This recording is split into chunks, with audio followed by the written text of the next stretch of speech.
안녕하십니까.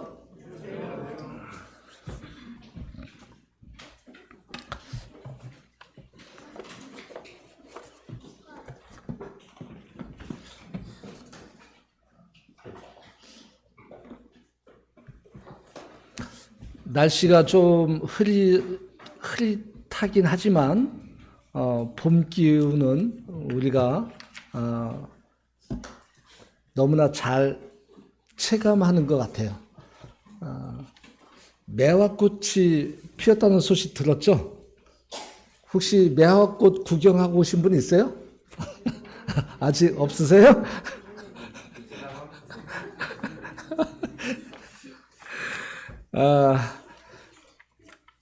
매화꽃이 가장 아름답다고 하는 곳이 어딘가 아세요? 예, 광양이라고 그래요. 저도 한 번도 못 가봤는데, 다음 주밖에 기회가 없을 것 같아요. 이 매화꽃은 한번 피면은 잘해야 일주일, 열흘, 요 정도 간다고 합니다. 매화꽃, 보시러 가면 좋을 것 같아요. 가까운 곳도 있어요. 광양까지 못 가시더라도요. 오늘은 사무엘상 16장 말씀을 가지고 나누도록 하겠습니다. 사무엘상 16장 11절부터요.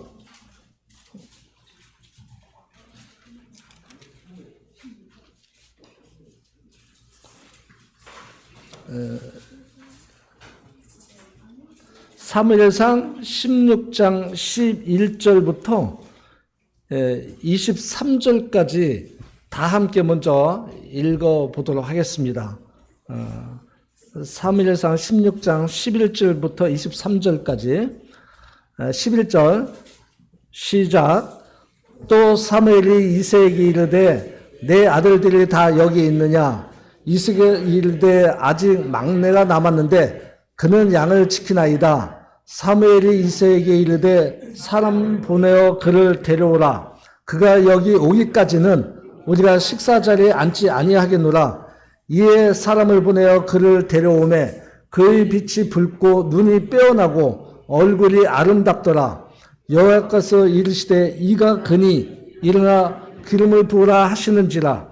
사무엘이 기름 물병을 가져다가 그의 형제 중에서 그에게 부었더니 이날 이후로 다윗이 여호와의 영에 크게 감동되니라.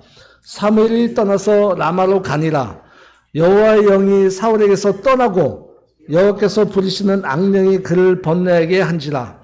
사울의 신하들이 그에게 이르되 보소서 하나님께서 부리시는 악령이 왕을 번뇌하게 하온즉 원하건대 우리 주께서는 당신 앞에서 모시는 신하들에게 명령하여 수금을 잘 타는 사람을 구하게 하소서.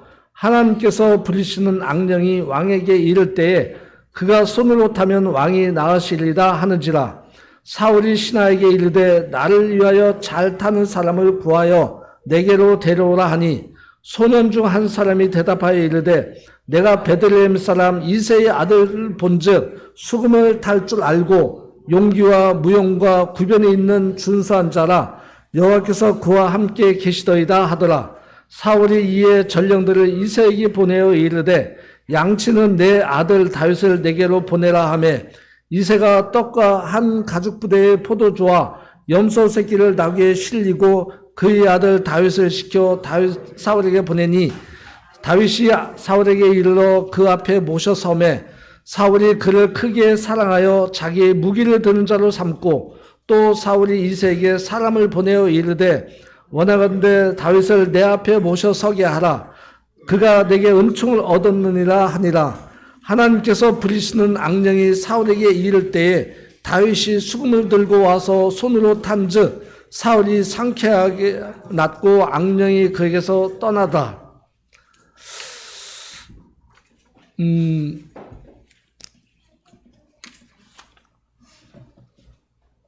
다윗이 이제 사울 왕 앞에 서게 되는 과정을 오늘 말씀에서 보게 됩니다. 혹시 사울 왕궁이 어딘지 기억하시나요? 예루살렘이었을까요? 아니죠. 사울 왕궁은 예루살렘이 아닙니다. 기브아, 사울의 고향 기브아에서 왕정을 하게 되었습니다. 자, 신하들이 알아요. 무엇을 알아요? 사울 왕이 악령에 시달리고 있다고 하는 사실을 알아요. 그리고 신하들이 이야기를 합니다. 왕에게. 수금을 잘 타는 사람을 불러서 그 수금을 타게 되면 왕을 괴롭히는 악령이 떠나게 될 겁니다. 이렇게 신하들이 왕에게 그렇게 진언을 합니다. 자, 오늘 본문 말씀을 시작하기 전에요. 우리가 교회로 모이면 즐겁고 행복한가요? 교회로 모이면 즐겁고 행복한가요? 혹시 교회로 이렇게 주일날 아니면 수요일날 이렇게 모이게 되면 언짢고 불편하고 막 혹시 이런 마음이 또 있습니까? 어떤 때는 교회 가기 싫어서 막 불편해서 막 이런 경우도 우리에게는 있을 수 있죠. 아마 이러한 마음이 전혀 없다고 한다면 아마 그런 사람은 오늘 마지막 찬송 불렀듯이 444장에서 내가 주를 경외함으로 주님 앞에 홀려 서 있는 그런 분일 것입니다. 하나님을 경외하는 사람들은요, 우리가 어디서 무엇을 하든지 어떤 환경에 처해든지 간에 하나님을 경외하는 사람은요, 홀로 설 수 있어요. 하나님으로부터 위로를 받게 되고 또 그 위로가 격려가 되고 그래서 내 마음속에 기쁨이 있고 즐거움이 있고 행복감이 있을 수 있어요. 그런데 주님을 경외하는 마음이 약해졌을 때, 그런 때는 이러한 부분들이 조금씩은 이제 작아질 수가 있죠. 우리는 어려서부터 이렇게 성장하면서 고등학교 공부를 열심히 하고 열심히 안 하고 이런 차이로 인해서 어느 좋은 대학에 합격도 하고 조금 못한 대학에 합격도 하고 또 때로는 취업도 하고 이렇게 합니다. 그렇게 기대했던 대학에 합격했으면 기쁘고 즐거워야 하는데 대학 생활이 어떤 때는 괴롭고 힘들고 지치는 경우가 있죠. 그런 과정 거치면서 살아왔을 거예요. 또 어떤 사람들은 나 이 회사 아니면 적어도 여기에 취업하고 싶어서 힘들게 취업을 했는데 기쁨은 사라지고 즐거움은 사라지고 행복은 없고 지치고 힘들고 막 괴로운 인생길을 걷는 경우도 있죠. 왜 그럴까요? 우리 마음 가운데 하나님을 경외하는 이런 마음이 있다고 하면은요, 우리 삶이 어떠하든지 간에, 우리 환경이 어떠하든지 간에 내 속에 즐거움이 있어야 돼요. 내 속에 감사하는 마음이 있어야 돼요. 내 속에 행복감이 있어야 돼요. 이것이 우리에게 하나님의 존재가 나를 지배할 때 가능합니다. 하나님을 경외하는 마음이 내 속에 있을 때 가능합니다. 이러한 것들이 없으면 조금만 어떤 어려운 일들이 있을 때, 힘들고 지칠 때 낭망하는 이런 모습들이 우리에게서는 발견될 것입니다. 자,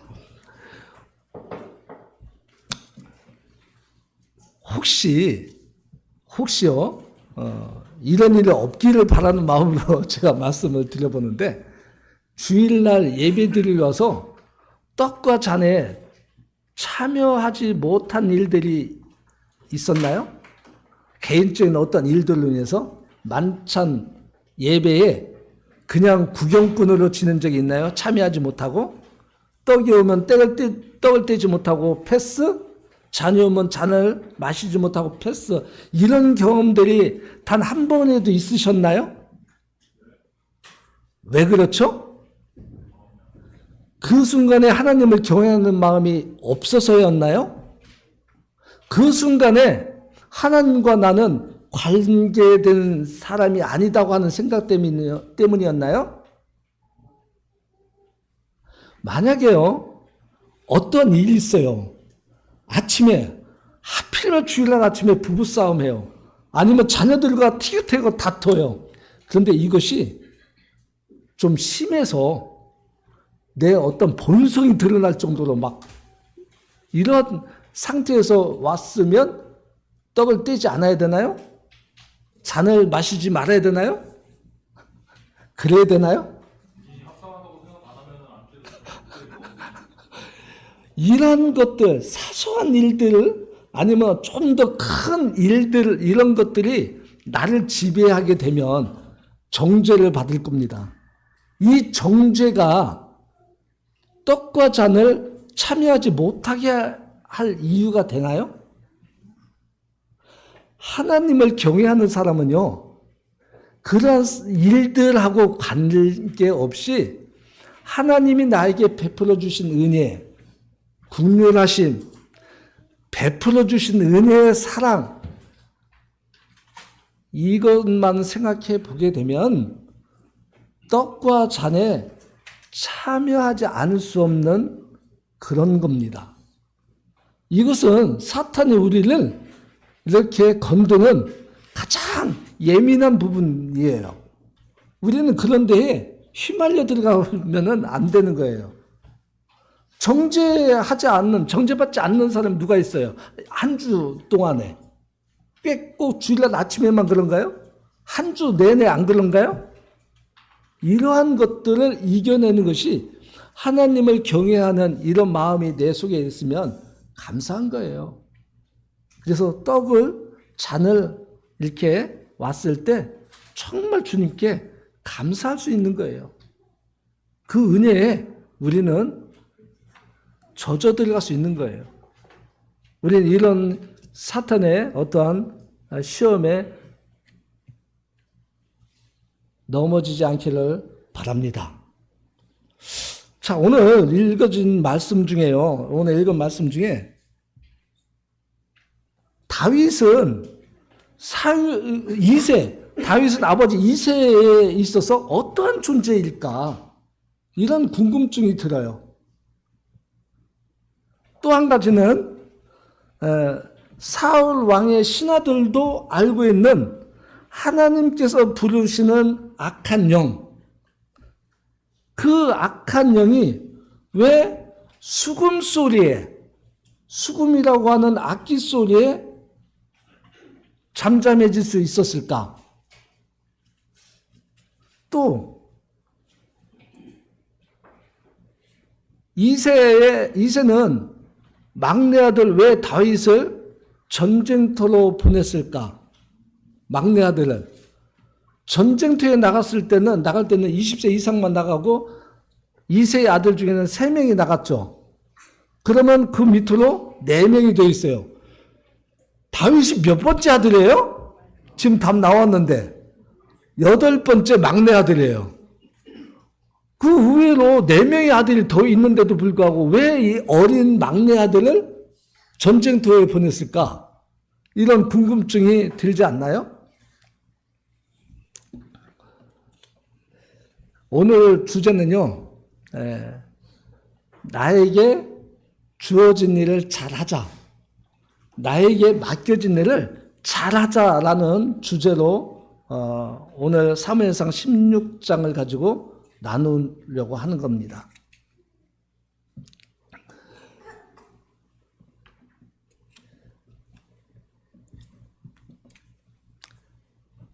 우리 박지성재님 가은이가 막내죠.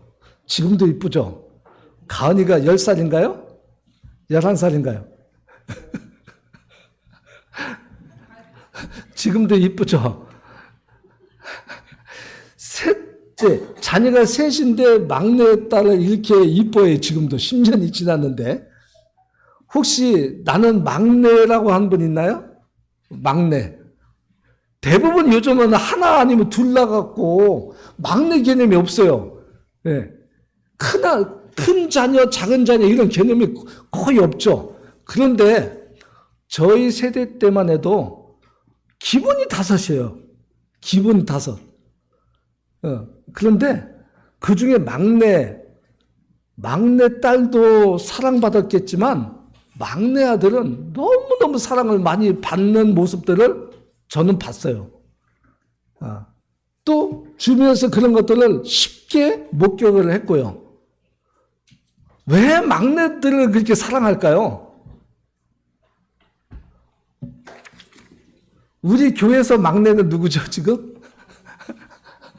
예? 초담이에요? 시윤이지. 시윤이는 아직 재롱 피우지 못할 정도가 돼서 아직 잘 눈에 안 띄죠. 아장아장 걸어다니는 아마 초담이가 가장 막내 같은 느낌이 들고 보기만 해도 아마 다들 초점이 맞춰져요. 이새는 8번째 아들, 막내 아들, 왜 다윗을 그렇게 대했을까? 이런 생각을 해봐요. 무슨 말이냐고요?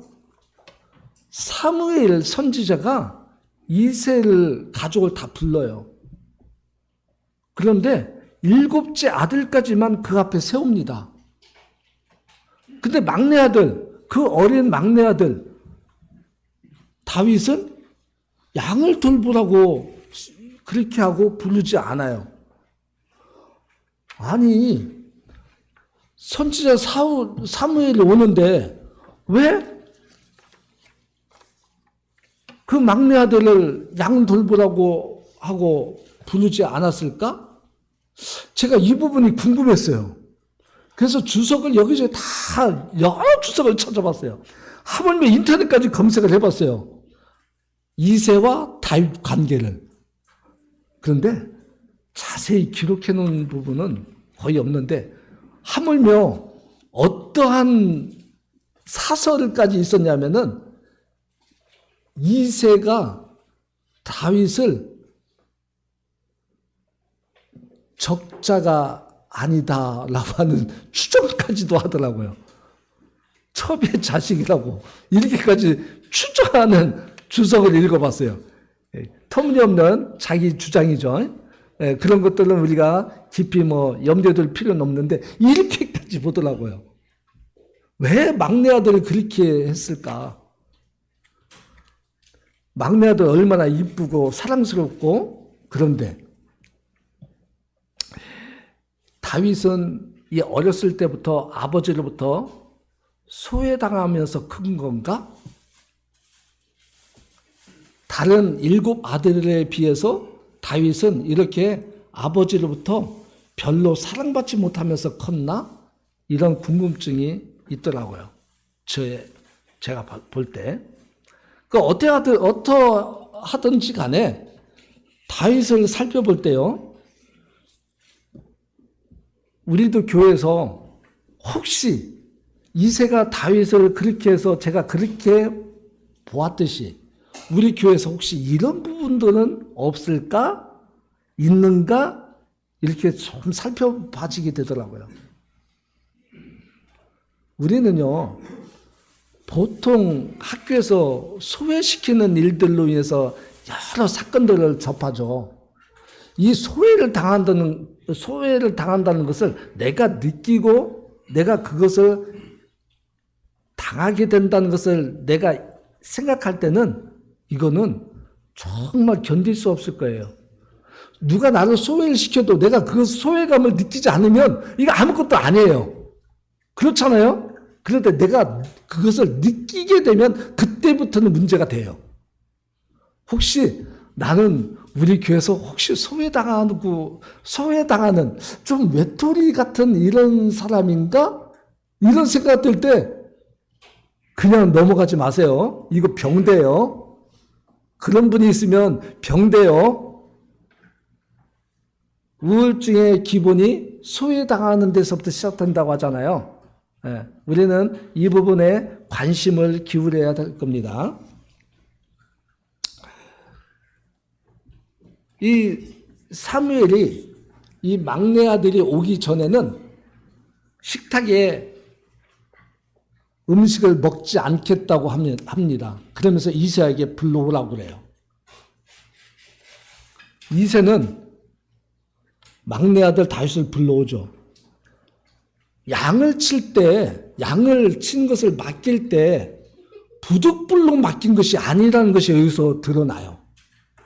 양을 돌볼 사람이 없어서 막내 아들 너가 가서 양을 돌보라고 그렇게 한 것이 아니에요. 왜요? 사무엘이 데려오라고 했을 때 이새가 바로 가서 데려와요. 그 양을 누가 돌봤을까요? 누군가 돌볼 사람이 있었어요. 그러니까 왔죠. 그렇죠? 누군가 다윗이 아니어도 돌볼 사람이 있었기 때문에 다윗이 불려서 올 수 있었다는 거예요. 양을 방치할 수 없잖아요, 양을.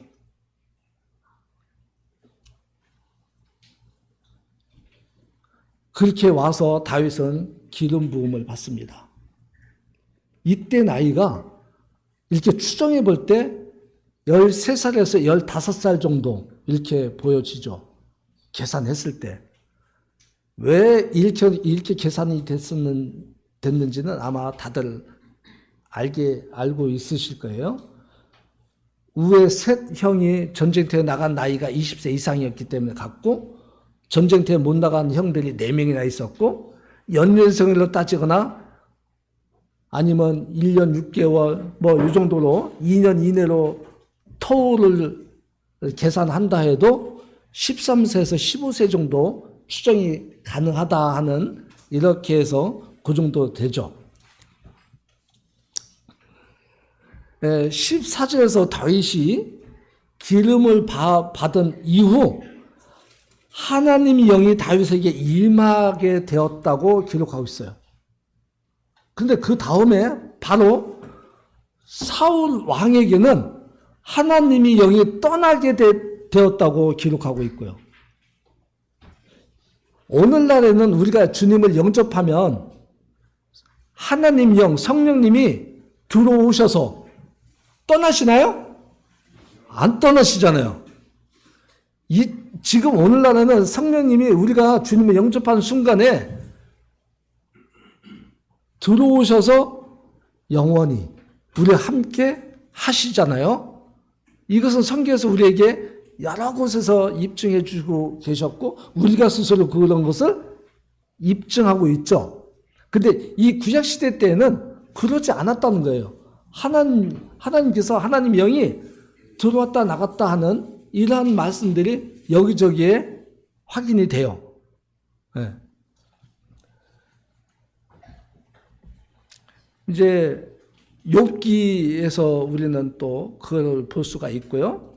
또 사사기에서도, 열왕기상에서도 사사기에서는 기돈의 아들 아비멜렉 내용에서 그렇고, 열왕기상 22장에서는 선지자 미가야, 아합 왕과 여호사밧 사이에 있었던 선지자 미가야에서 하나님 영이 왔다 갔다 하는, 들어왔다 나갔다 하는 그런 부분에서 이제 성경에서 보여주고 있기 때문에 구약에서는 하나님 영이 때에 따라서는 들어오고 때에 따라서는 나가시고 하는 이런 부분을 보게 됩니다. 예. 예, 3일상 16절, 17절에서 보면은 신하들은 사울왕에게 수금을 잘 타는 사람을 이렇게 구하자고 이렇게 제안을 합니다.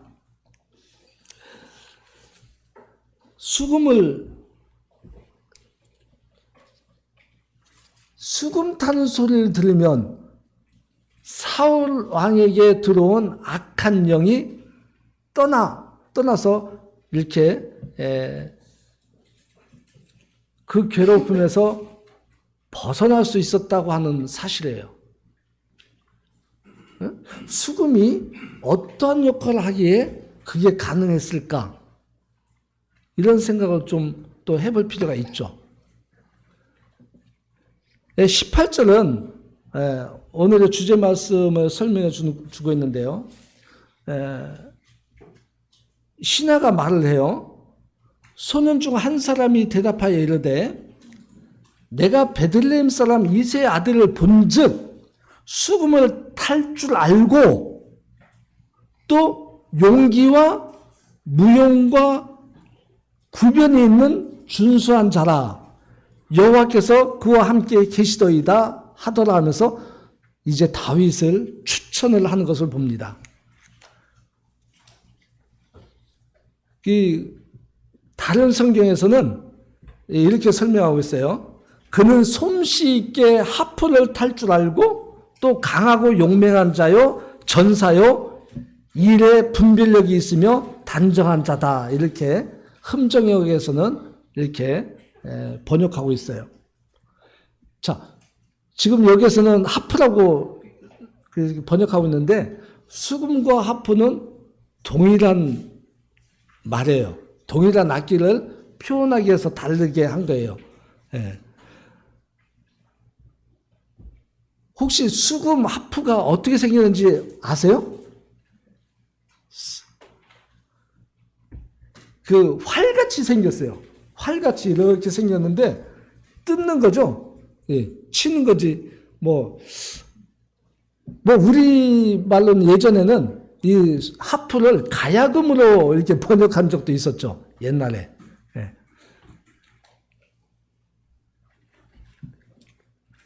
23절에서요. 23절에서 하나님께서 부리시는 악령이 사울에게 이를 때 다윗이 수금을 들고 와서 손으로 탄즉 사울이 상쾌하여 낫고 악령이 그에게서 떠나더라. 다윗은 왕궁에 불리어 가서 악한 영으로부터 괴롭힘을 당하는 왕을 위해서 수금을 탔다고 하는 말씀이 이렇게 효과가 있었던 거예요. 자, 수금은 대체 무슨 악기길래 이랬을까? 시편 92편 1절에 보면요. 지존자요. 안 찾으셔도 돼요. 제가 읽어드릴게요. 시편 92편 1절에 지존자요. 시편금과 비파와 수금으로 여호와께 감사하며 주의 이름을 찬양하고 아침마다 주의 인자심을 알리며 밤마다 주의 성실하심을 베풀미 좋으니이다. 또 시편 150편의 3절에 보면요. 나팔 소리로 찬양하며 비파와 수금으로 찬양할지어다. 이 수금, 하프라고 하는 이 수금은요. 하나님을 찬양하는데 이렇게 기록되어 있어요. 하나님을 찬양하는 악기로.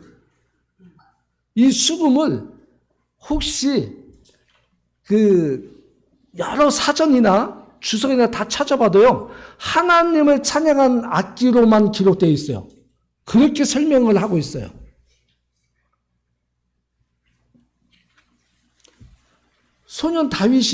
어린 다윗이 수금을 잘 탔다고 이렇게 해서 불려와서 사울 왕에게 악한 영을 쫓아내는 그런 역할을 하게 됐는데, 다윗은 아주 어렸을 때부터 목동으로 양을 치는 소년으로 자라온 것을 보게 돼요. 자, 양을 칠 때 가장 필요한 것이 뭐죠?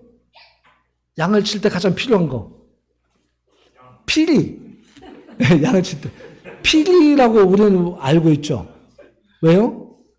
피리로 양을 부르기도 하고 양을 인술하기도 하고 그렇게 하기 때문에 피리가 가장 기본적으로 필요하죠. 그 다음에 수금이 필요한가요? 성경이 여기저기서 다 뒤져봐도요, 다 찾아봐도 양을 치는데 수금, 하프가 필요하다고 하는 말씀은 없어요. 양을 치는데 수금은 필요한 악기가 아니었어요. 그 다음에 필요한 것이 뭐였죠?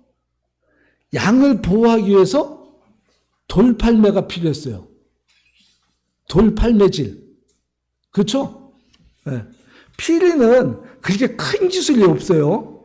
그냥 뭐 멜로디 그냥 뭐 구멍도 몇 개 하는 거 부르면은 잘 부르든 못 부르든 양이 내 주인이 부르는 피리 소리다 딱딱 알아들을 수 있을 정도로 그냥 독특하게 불러주면 돼요.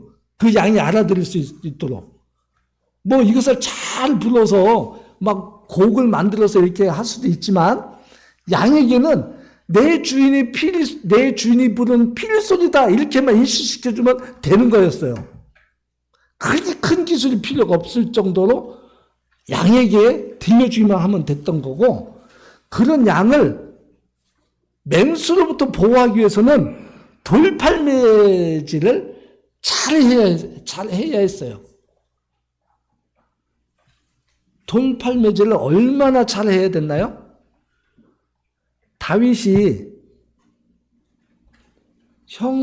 형들을 보고 오라고 아버지가 보냈을 때 전쟁에 가서 그 블레셋 군대 중에 골리앗이 막 떠드는 소리를 보고 사울 왕부터 시작해서 이스라엘 군대 모든 사람들이 앞에 나가기는커녕 떨고 있는 모습을 목격했죠.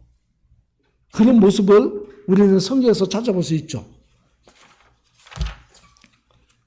사무엘상 24장에서 이제 그것이 24장이 그렇게 나오는데 24장이 아니고 26장 아니죠. 거기 어디지? 17장 그죠? 예. 바로 이제 가서 보니까 뭐라고 합니까? 다윗이. 예? 다윗이 뭐라고 하죠? 다윗은요, 용기 있는 어린 소년이었어요. 다윗은 정말 용기 있는 어린 소년이었어요. 그래서 17장 32절부터 36절을 보면은, 그 사울왕과 그 군대, 이스라엘 군대들이 다 떨고 있는 모습을 보고 견딜 수 없는 이런 막 격정이 막 나는 이 꼬마 다윗을 볼 수가 있어요. 34절에 보면 다윗이 사울에게 말하되 주의 종이 아버지 양을 지킬 때에 사자나 곰이 와서 양 떼에서 새끼를 물어가면 내가 따라가서 그것을 치고 그 입에서 새끼를 건져내었고 그것이 일어나 나를 해하고자 하면 내가 그 수염을 잡고 그것을 쳐 죽였다고 했어요. 자, 어린 다윗이, 꼬마 다윗이 사자나 곰이 나타나면 맨몸으로 싸웠나요? 그래서 수염 잡고 해서 막 이렇게 찢어서 이렇게 데려왔나요? 새끼들을? 그렇게 했다고 믿으세요? 생각하세요?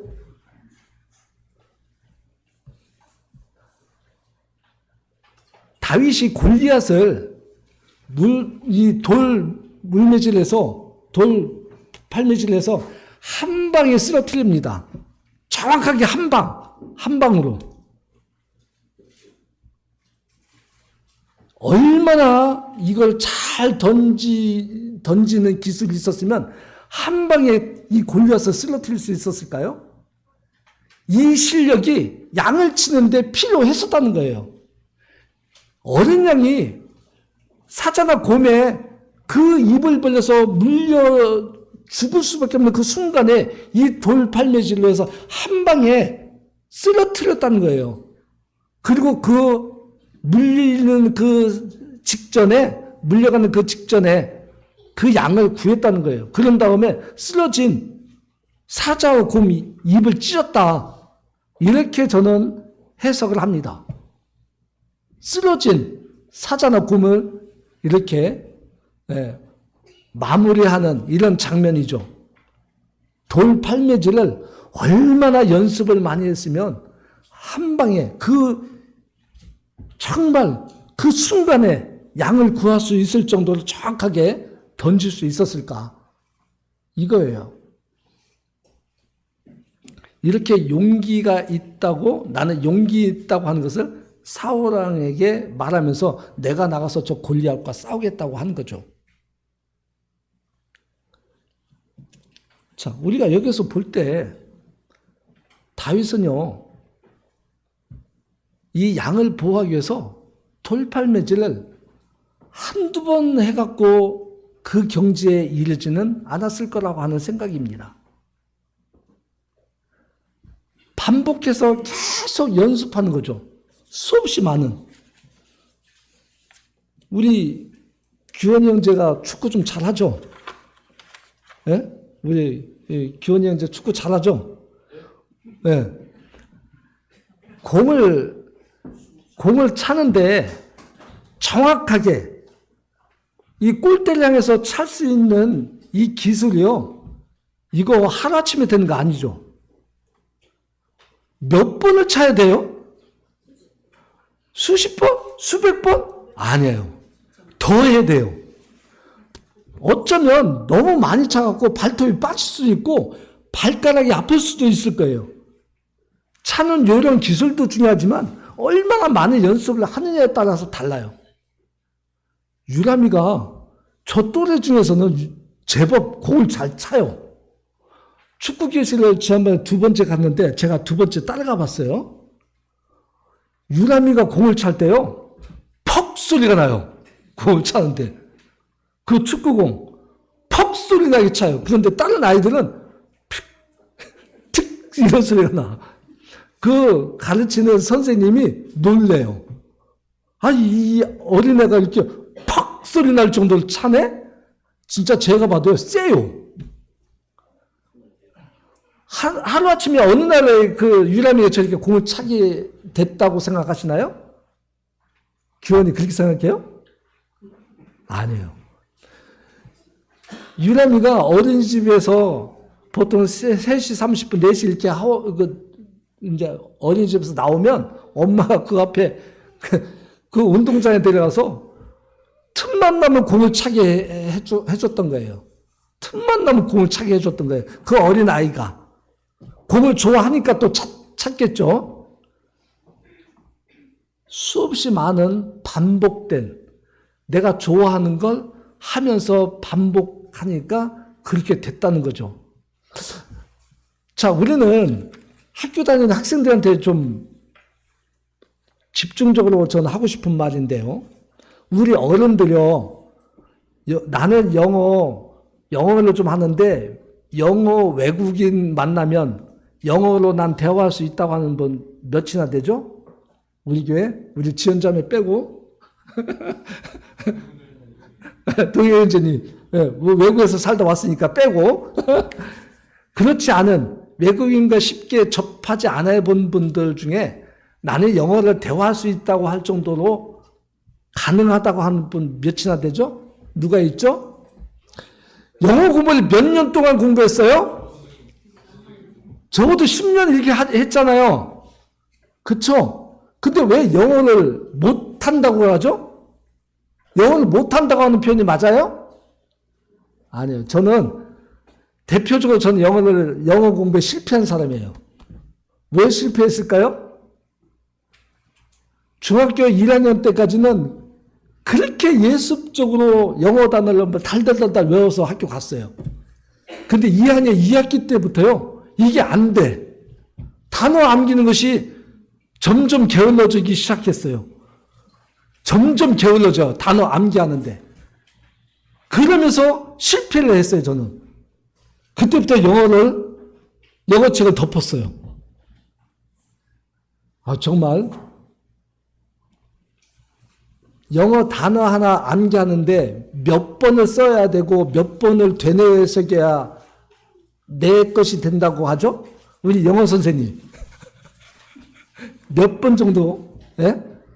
적어도 영어 전문가가 하는 말이 기본적으로 300번을 써야 된다고 하더라고요. 300번 영어 단어 하나 생소한 거 이렇게 내 것을 만들려면 그렇게 하고도 덮으면 안 되고 틈틈이 또 사용해야 된대요. 이런 방법, 이런 일들로 인해서 영어를 성공한다고 하는 거예요. 그렇지 않으면 영어는 모두가 실패할 수밖에 없다. 이런 말을 해요. 우리 학생들 새겨 들으세요. 영어를 성공하고 싶으면 300번 이상 쓰세요. 그리고 덮지 말고 계속 활용해서 사용하세요. 다윗이 그랬다는 겁니다. 돌팔매질을 수없이 반복해서 했고 그것을 양을 치면서 수없이 계속 활용했다는 거예요. 그렇기 때문에 골리앗을 쓰러뜨릴 수 있었다고 하는 거예요. 연습하지 않고 반복하지 않으면 안 되는 거예요. 그러면 그것만 했나요? 사무엘사 24장 여기에 보면은 엔겐디 광야가 이렇게 나옵니다. 엔겐디 광야. 엔겐디 광야, 우리가 성경을 조금이라도 기억하시는 분들은 엔겐디 광야에서 어떤 일이 있었는지 기억하실 거예요. 사울 왕을 죽일 수 있었는데 죽이지 않고 살려준 그런 장소죠. 혹시 성경을 읽다가 이 엔게디 광야에 대해서 궁금해서 여러 그 지형 지도를 찾아본 분들은 기억에 남을 거예요. 이 엔게디 광야는요, 사울이 자란 이 베들레헴에서부터 지중해 해안까지 이 지역은요, 광야예요, 광야. 그래서 다윗이 이 양을 칠 때는 이 광야 지역에서 치었다는 거예요, 광야. 광야는 뭐예요? 바위가 있고, 자갈이 있고, 골짜기가 있어요. 그래서 이 지역은 풀이 없기 때문에 그 양을 끌고 가면은 이 풀을 금방 뜯어먹고 없어요. 너무너무 없기 때문에, 적기 때문에. 그러면 자꾸 이동을 했어야 돼요. 이동을 하면서 풀을 먹여야 됐고, 풀만 먹이면 됩니까? 물을 마시게 해줘야 되잖아요. 물은 어디에 있어요? 광야에서도 물은 있어요. 이 광야에서도 물은 있어요. 어디에요? 골짜기 아래. 골짜기 아래. 골짜기 아래까지 그 양들을 끌고 가야 돼요. 그 아래까지 깊이. 그래서 그 광야를요, 오르락 내리락 그러면서 이동하고 풀을 먹이고 물을 먹여야 되는 거예요. 이 엔게디 광야라고 하는 이 광야에 있는 이 동굴, 여기를 인터넷 좀 검색해보면요, 지도 검색해보면 사진이 있는데 거기에 큰 폭포가 있어요. 그리고 골짜기가 있는 장면이 사진으로 올라온 모습을 보게 돼요. 뭐냐면 수없이 많은 오르락 내리락 이동하면서 양을 치게 되었는데, 그러면서 그 광야, 그 넓은 광야를 지리적으로 익혔다고 하는 거예요. 지리적으로. 너무너무 바삭하게 익힐 정도로 양을 잘 몰고 다녔다는 거죠. 양을 하나도 잃어버리지 않고. 그래서 여기를 들름소 바위가 있다고 하는 이런 성경 말씀이 있어요. 24장 2절에 보면 여기를 들름소 바위로 갈새, 마지막 부분에. 그래서 이 바위를 잘 타는 것은 양과 염소들이 바위를 잘 탄대요. 경사진 곳. 그렇기 때문에 양들을, 염소들을 그렇게 이끌어 다닐 수 있었던 거예요. 그러면서 다윗은 그 지형들, 그 지리적인 그런 환경들을 잘 익혔다고 하는 사실이에요. 다윗이 사울로부터 몇 년 동안 쫓겨다녔는지 기억이 나세요? 자그마치 13년 동안은 쫓겨다녔어요. 13년 동안 쫓겨다니면서도 잡히지 않았다는 거예요. 다윗은 어떻게 그렇게 13년 동안 쫓겨다니면서 잡히지 않았을까? 지금 엔게디 광야로 쫓아온 사람은 사울이 군대 3,000명을 몰고 왔어요. 3,000명을 이끌고 왔어요. 또 한 번은 있죠. 10광야. 그 창과 잠자고 있는데 창과 물병을 가지고 나왔던 그 장소, 거기도 3,000명을 이끌고 왔었어요. 그렇게 잡힐 수밖에 없는 그런 찰나찰나에서도 잡히지 않고 도망 다닐 수 있었던 것은 양을 치면서 그 지역의 지리를 너무너무 잘 알고 있었다고 하는 사실이에요. 그래서 오면은 계곡으로, 골짜기로 피해서 다닐 수 있었다는 거예요. 그것은 다윗이요, 양을 칠 때 그냥 대충 건성건성 양을 치는 것이 아니라고 하는 사실을 입증해 주는 거예요. 또 하나 중요한 것은요,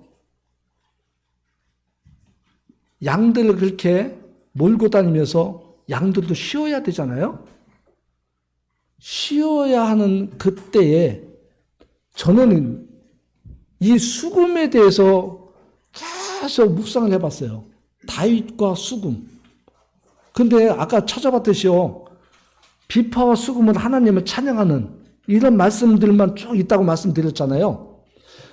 다윗은 어려서부터 하나님을 경외하는 사람이었다는 거죠.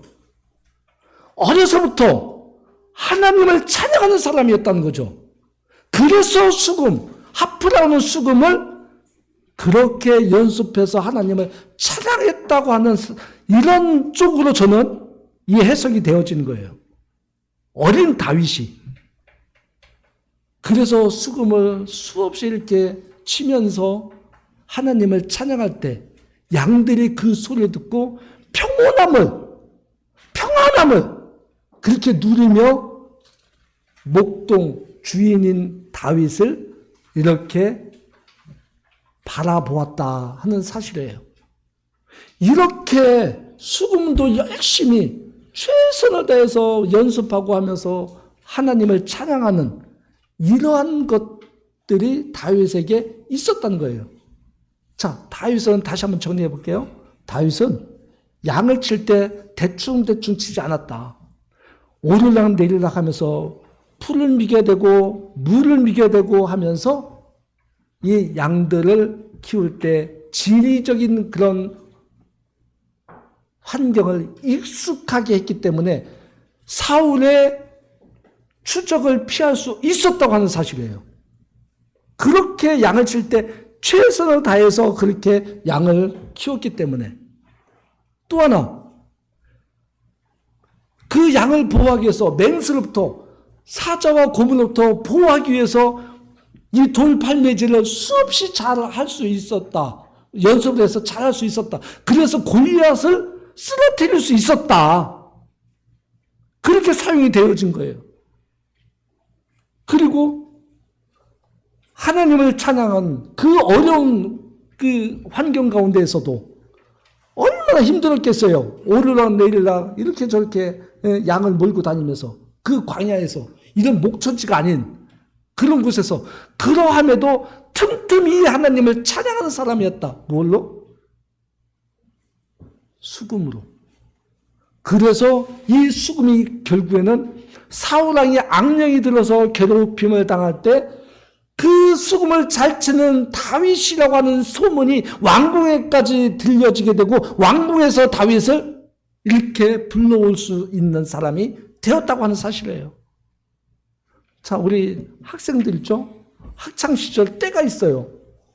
학창시절 돼서 어른이 되고 나면 다시는 나에게 공부할 수 있는 기회, 그 공부가 어떤 공부인지는 우리는 설명할 필요가 없어요.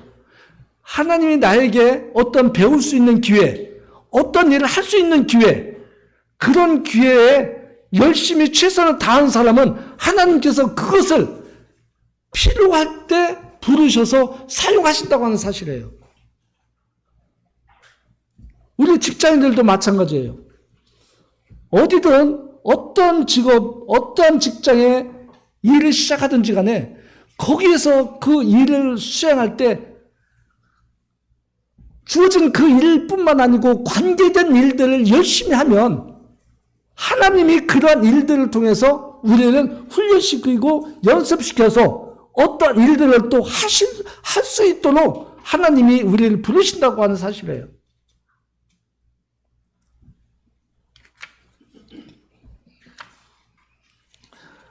우리가 성경을 매일매일 큐티하며 아마 사실 거예요. 누구나 다. 오늘도 좀 늦은 시간이지만 아침에 만나가 올라왔더라고요. 아침에 만나 이것으로 끝으로 그냥 하루 일과를 시작하는 분들이 있을 수 있겠죠? 어떤 분들은 또 1년 정도의 성경 한 번은 통독해야 되겠다 하는 그것까지 또 하고 만나와 플러스 통독 이 구절을 또 읽고 또 하루 일과를 하시는 분들이 있으실 거고요. 또 어떤 분들은 이보다 더 성경을 깊이 있게 공부를 해야 되겠다고 하는 자기 프로그램에 세워서 공부하는 분들도 있겠죠. 우리 성도님들은 성경 공부를 어떻게 하고 계시는지 질문하면 안 되겠죠. 네, 나는 이렇게 한다. 나는 이것을 드러낼 수 있는 그러한 성경 공부를 할 수 있다고 한다면 참 좋겠죠. 근데 저도 오래전부터 시작해서 지금까지 보면 그렇게 자랑할 만한 성경 공부를 해본 적이 없어요. 정말 나는 이렇게 성경 공부를 한다 이렇게 말씀드리기가 부끄러운 그런 삶을 되돌아봅니다. 교회에 은사 중에 가르치는 은사를 주셨잖아요. 왜 가르치는 은사를 주셨을까요? 배워야 하기 때문에. 하나님을 배워야 하기 때문에 교회에 가르치는 은사를 주신 거예요. 그 가르치는 은사가 어떤 역할을 하느냐에 따라서 교회에 그런 영향력이 달라질 수 있겠지만 누구나 그 말씀 가르치는 은사를 허락하신 것은요 배워야 한다는 거예요. 우리가 아기가 태어나면 그 아이가 평생 동안 순서에 따라서 배우면서 살아갑니다. 어린이집에서도 배우고요. 유치원에서도 배우고 학교에서도 배우고 직장에 가서도 배워요. 배워야만 해요. 우리가 먼저 하나님을 배워야 합니다. 하나님에 대한 배움이 내 속에 없다고 한다면 10년이 되든 20년이 되든 30년이 되든 그 상태에서 머물러 있을 수밖에 없어요. 우리는 그 상태에 머물러 있기를 바랍니까? 마음은 원인데 잘 안 되잖아요. 잘 안 되잖아요. 하나님은 우리 교회에 가르치는 은사를 줬다는 것은 배우라고 하는, 배워야 한다는 것을 전제하에 주신 거예요. 어느 교회나 어느 성도나 그 가르치며 은사에 있는 분들을 통해서 배워야 될 수가 있다면 배워야 되고, 혼자 독학으로 성경 읽고 묵상하고 여러 자료들을 찾아가면서 배울 수 있으면 배워야 되고, 아니면 교제를 통해서 배울 수 있다면 배워야 되고, 그래서 하나님을 알아가야 되는 거예요. 하나님을 알지 못하면 우리는 하나님을 영화롭게 해야 되는데 그만큼 작아질 수밖에 없는 거예요. 그래서 다윗이 양을 치면서 진리를 익혀서 13년 동안 잡히지 않고 피해 다닐 수 있었던 것이고요. 양을 치면서 돌팔매질을 수없이 연습했기 때문에 곰과 사자로부터 양을 보호할 수 있었던 것과 같이 골리앗을 쓰러뜨릴 수 있었다고 하는 사실. 또 하나는 마지막으로 중요한 부분. 다윗은 어려서부터 하나님을 찬양한 사람이었다. 그래서 수금으로 찬양하는 이러한 모습 속에서 그 양들도 그 수금 소리에 평안한 이러한 상태에 이르렀었던 것이고 왕궁에까지 불려가서 그렇게 쓰임을 받았다. 우리는 현재 처해져 있는 학생이면 학생, 직장인이면 직장인, 또 내가 처해져 있는 그곳에서 뭐 최고가 되라고 하는 말씀은 아니에요. 최선을 다해서 자기 일을 다 하자. 맡겨진 일을 다 하자. 그러면 하나님이 필요에 따라서 우리를 또 다른 방법, 또 다른 일들로 부르셔서 사용하신다. 우리는 이것을 기억하시면 좋겠습니다. 이상 오늘 말씀 여기까지 마치겠습니다.